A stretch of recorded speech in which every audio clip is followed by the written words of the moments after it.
Good morning all of you. बच्चों, आज हम पत्र लेखन के विषय में पढ़ेंगे। जैसा कि आपको पता है, पत्र दो प्रकार के होते हैं। इनका दो वर्गों में विभक्ति की गई है। पहला औपचारिक पत्र और दूसरा अनौपचारिक पत्र। बच्चों, औपचारिक पत्र किसे कहते हैं, आइए जानते हैं। औपचारिक पत्र उन लोगों को लिखे जाते हैं जिनसे लिखने वाले का कोई व्यक्तिगत या पारिवारिक संबंध नहीं होता। जैसे बच्चों, प्रधानाचार्य को लिखे गए प्रार्थना पत्र, अधिकारियों, व्यापारियों व पुस्तक विक्रेता को लिखे गए पत्र, इन्हें हम औपचारिक पत्र कहते हैं। तो बच्चों, आज हम अनौपचारिक पत्र के विषय में जानेंगे। देखिए, अनौपचारिक पत्र किसे कहते हैं बच्चों। अनौपचारिक पत्र बच्चों परिवार के लोगों, सगे संबंधियों व मित्रों को लिखे जाते हैं। ठीक है, अब इसका परिचय जानते हैं बच्चों। पत्र लेखन एक उपयोगी कला है। पत्र लिखने की परंपरा प्राचीन काल से चली आ रही है। पत्र अपने मन की भावना को वाणी देने का उत्तम साधन है। जीवन में सफल होने के लिए प्रभावी पत्र लेखन क्षमता होनी चाहिए। पत्र लेखन में ध्यान रखने योग्य बातें हैं बच्चों। पत्र की भाषा पत्र पाने वाले के मानसिक स्तर के अनुरूप होनी चाहिए। पत्र में सरल और छोटे वाक्यों का प्रयोग होना चाहिए। पत्र में अनावश्यक विस्तार से बचना चाहिए। पत्र की सरल और रोचक होनी चाहिए। पत्र लेखन की शिष्टता बनाए रखनी चाहिए। पत्र में आत्मीयता होनी चाहिए। पत्र के वाक्य आपस में जुड़े होने चाहिए। बच्चों, जैसा कि अभी मैंने बताया, पत्र के दो प्रकार होते हैं। पहला औपचारिक, दूसरा अनौपचारिक। तो बच्चों, अनौपचारिक पत्र के विषय में अब हम जानते हैं। यह पत्र उन लोगों को जिनसे हमारा व्यक्तिगत संबंध होता है। अनौपचारिक पत्र अपने परिवार के लोगों, सगे संबंधियों, मित्र को लिखे जाते हैं। इस तरह के पत्र लेखन में व्यक्तिगत सुख दुख का उल्लेख किया जाता है। बच्चों, अनौपचारिक पत्र के कितने प्रकार होते हैं, आइए जानते हैं। अनौपचारिक पत्र में निम्नलिखित प्रकार के पत्र आते हैं, जैसे बधाई पत्र, शुभकामना पत्र, निमंत्रण पत्र, विशेष अवसरों पर लिखे गए पत्र, सांत्वना पत्र, किसी प्रकार की जानकारी देने के लिए पत्र, कोई सलाह देने के लिए पत्र। बच्चों, अनौपचारिक पत्र लेखन हेतु आवश्यक कुछ बातें हैं जिनको हम जानते हैं। बच्चों, पहला है पता। पता इसमें सबसे जरूरी होता है। ये सबसे ऊपर बाईं और पत्र भेजने वाले का पता या परीक्षा भवन वहाँ लिखा जाता है। दूसरा बच्चों, दिनांक। जिस दिन आप पत्र लिखते हैं उस दिन का आपको दिनांक लिखना चाहिए। तीसरा, संबोधन। पत्र प्राप्त करने वाले के संबंध के अनुसार शब्दों का प्रयोग किया जाना चाहिए। जैसे बड़ों के लिए हम क्या कहते हैं बच्चों, आदरणीय या पूजनीय।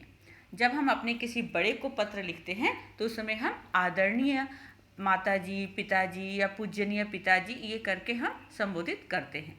छोटों के लिए बच्चों प्रिय या स्नेही बात लिखते हैं। बच्चों, अभिवादन।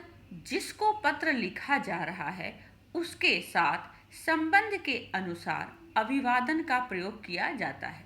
जैसे बड़ों के लिए सादर प्रणाम, सादर चरण स्पर्श, छोटों के लिए चिरंजीवी रहो, शुभ आशीर्वाद, प्यार, ऐसे उनको लिखा जाता है। पत्र की विषय वस्तु। पत्र लेखक पत्र प्राप्त करने वाले से कुछ कहना चाहता है, वह पत्र की विषय वस्तु होती है। बच्चों, पत्र का समापन हम कैसे करते हैं, देखिए। पत्र की समाप्ति निकट संबंधी व्यक्तियों के अनुसार, जैसे तुम्हारा बड़ा भाई, आपका प्रिय पुत्र आदि लिखकर हम पत्र का समापन करते हैं। बच्चों, अनौपचारिक पत्र के प्रारूप देखिए आपको लिखने के विषय में बताया जा रहा है कि हम पत्र कैसे लिखते हैं। लिखने वाले का पता या परीक्षा भवन भी हम लिख सकते हैं।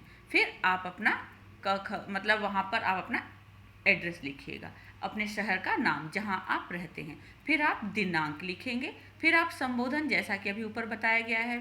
फिर अभिवादन, जैसे संबोधन पूजनीय पिताजी, संबोधन सादर चरण स्पर्श। फिर पत्र की विषय वस्तु, आप जिस विषय में पत्र लिख रहे हैं उसके विषय में आप वहाँ पर लिखेंगे। उसके बाद आप पत्र पूरा लिखेंगे जो भी आपको उसके बारे में लिखना है। फिर पत्र की समाप्ति करते हुए पत्र प्राप्त करने के साथ पत्र भेजने वाले का संबंध, जैसे आपका बेटा, आपकी बेटी, ठीक है, भेजने वाले का नाम, ये आपको लिखना होगा।